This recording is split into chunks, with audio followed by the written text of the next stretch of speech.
Сәлем баршаңызға. Бүгін орамалдың 3-ші күні. Менде осындай орамал бар. Бұл орамалдан мен бүгін жасминка повязкасын тігетін боламын. Бізге керекті өлшемдер, яғни мына әдемі жерінен аламын, осы узорларынан.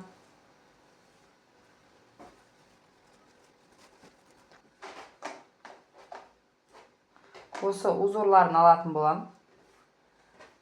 Маған керекті өлшем 50 сантиметр. Егер басыңыз стандартқа сай кетсе, 55-56 сантиметр алсаңыз болады.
Осындай екі бөлігімізді дайындап алдық. Енді бізге артқы бөлікке қажет. Және бізге мынандай резинка қажет болады. Мен 12 сантиметр өлшеп аламын.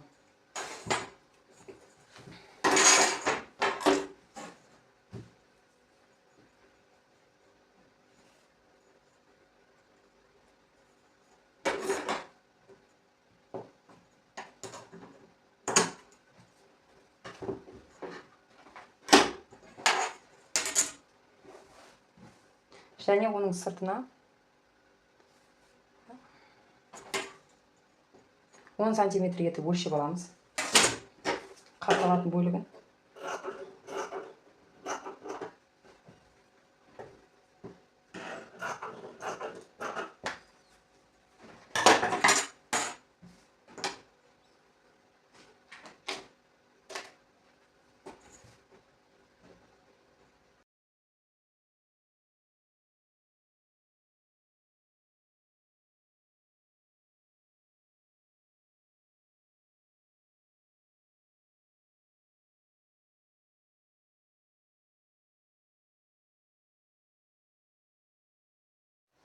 Әуелі біз екі матамызды да осылайынан теріс айналдырып алып, мына қақ ортасын таңдаймыз. Айналдырып, қақ ортасын таңдап, белгілеп аламыз қақ ортасын.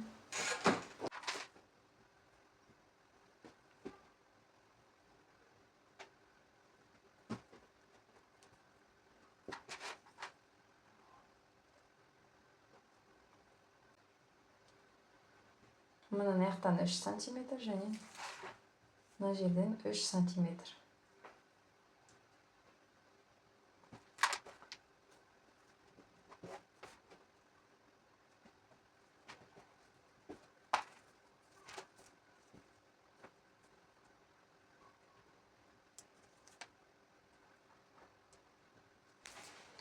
Енді осы сызып алған 3 сантиметрді 3 сантиметрді осы жерді қосып алатын боламыз. Екеуінен де осы жерді қосып аламыз. Былайынан қосып аламыз.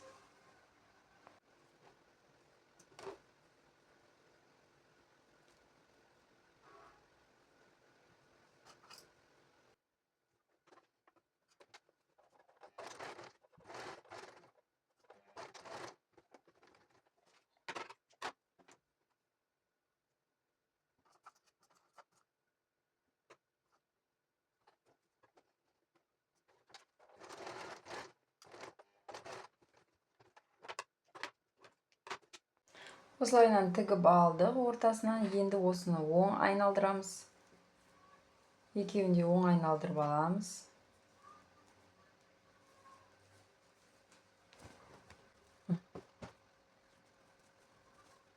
Енді кезекте орамалдарымызды айқастырамыз. Мына қарап отырсаңыздар, мына жағы төменгі жағы бірдей болып тұр. Осыны осылай айқастырамыз. Ендігі кезекте осылай тұрған күйі мынаны жаңағы келген тігістен бастап бұлай тігетін боламыз.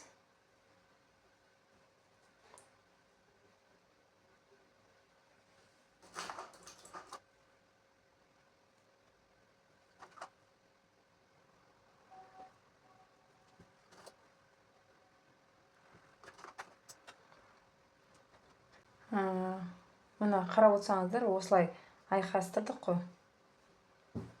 Енді содан кейін бірінші мынаны тігіп аламыз. Осыны тігіп аламыз. Содан кейін барып мына жағын тігетін боламыз. Мына жағын дәл солай етіп тігеміз. Мынау ішінде қала тұрсын. Бірден сразу тігіп кетейін.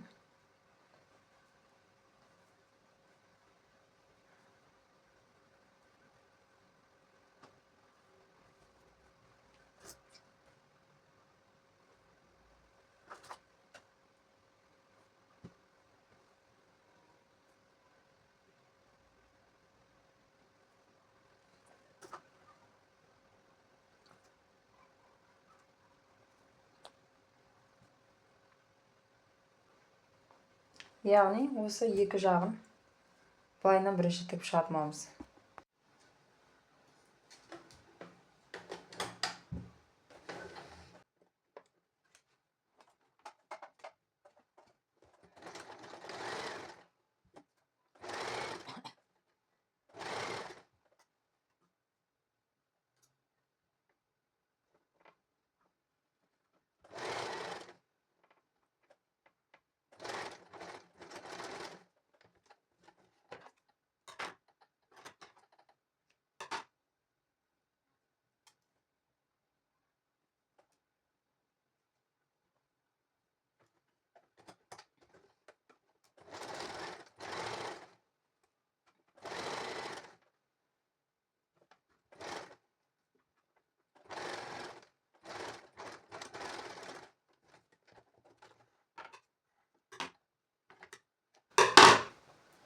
Мінекей, енді осыны оң жақпен айналдырамыз.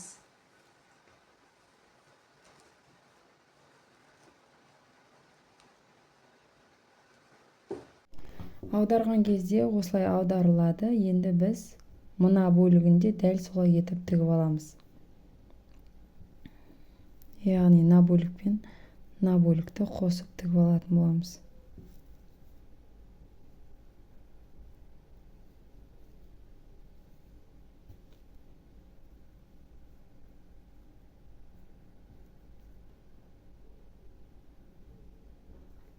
Мына бөлігін қосамыз.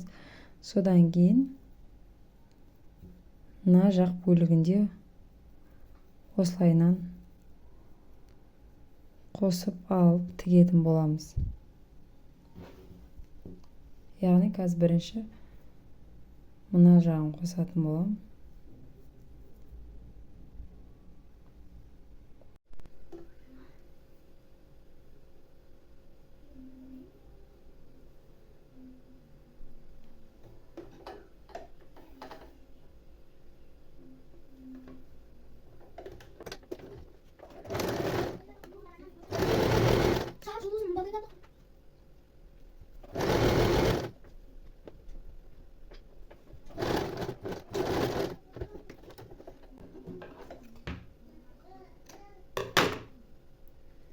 Енді мына жақ бөлігін тіктік. Енді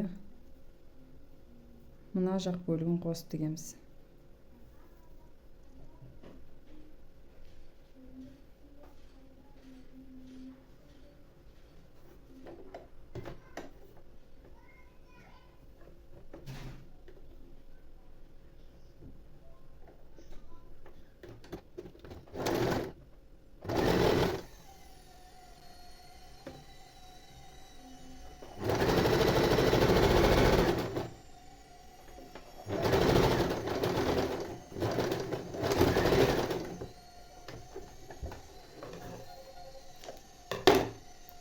Тігіп алдық. Оны да енді оң айналдыратын боламыз.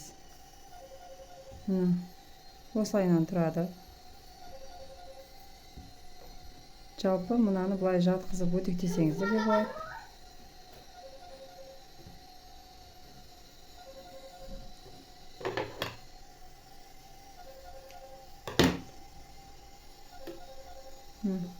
Енді жақсылап өтекке басып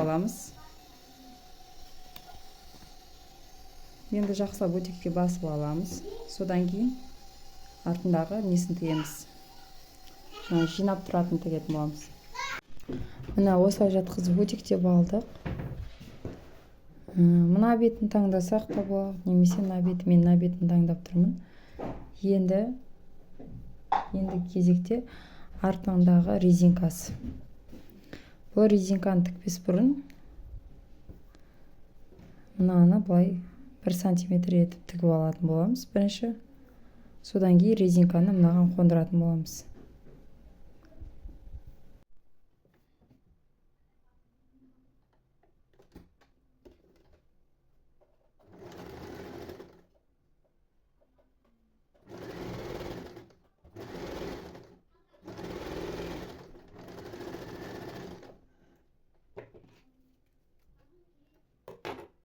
Өтектеп алдық. Енді резинканы өткіземіз.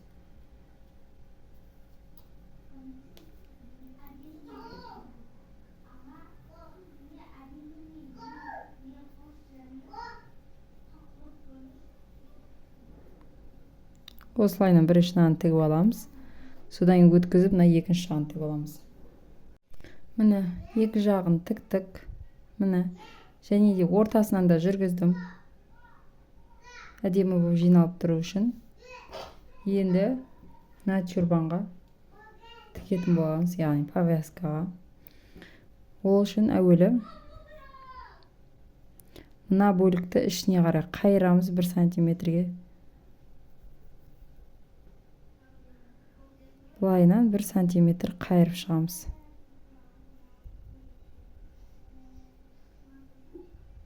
бір сантиметр қайырып, так.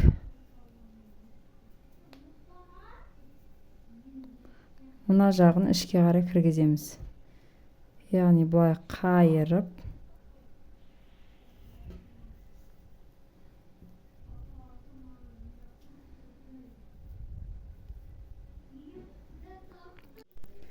яғни мынаны тік болғаннан кейін мынадай қылып жасау керек. Бұны сіздерге қалай жасағанымды көрсетейін. Артық жіптерін аламыз.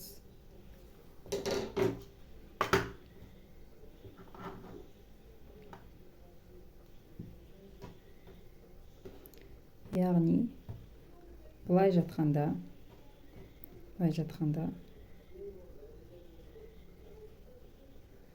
мынаны 1 сантиметрге ішке қайрасыздар. Бұлай қоясыздар, тігіс пен тігісті ровно келтіріп.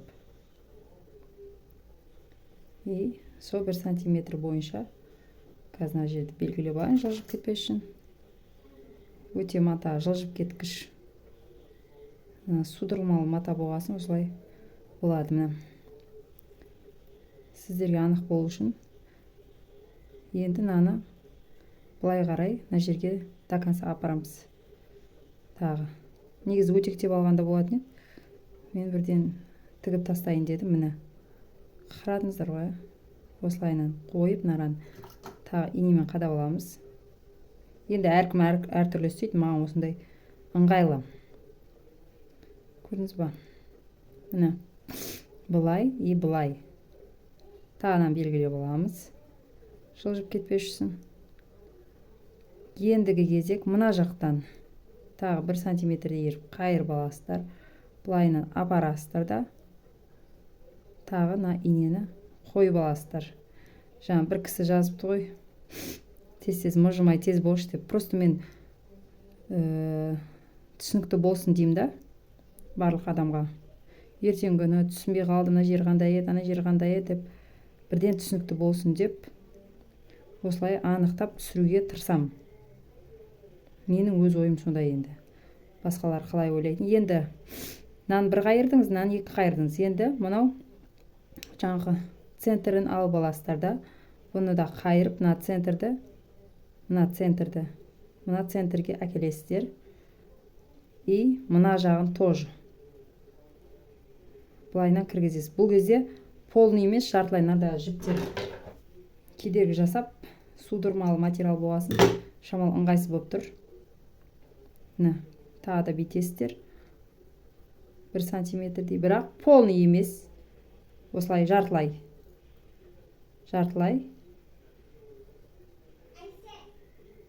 Міне. Жартылай. Көрдіңіздер ма? Жартылай. Қайтадан нардан тағы 1 ине қадап аламыз.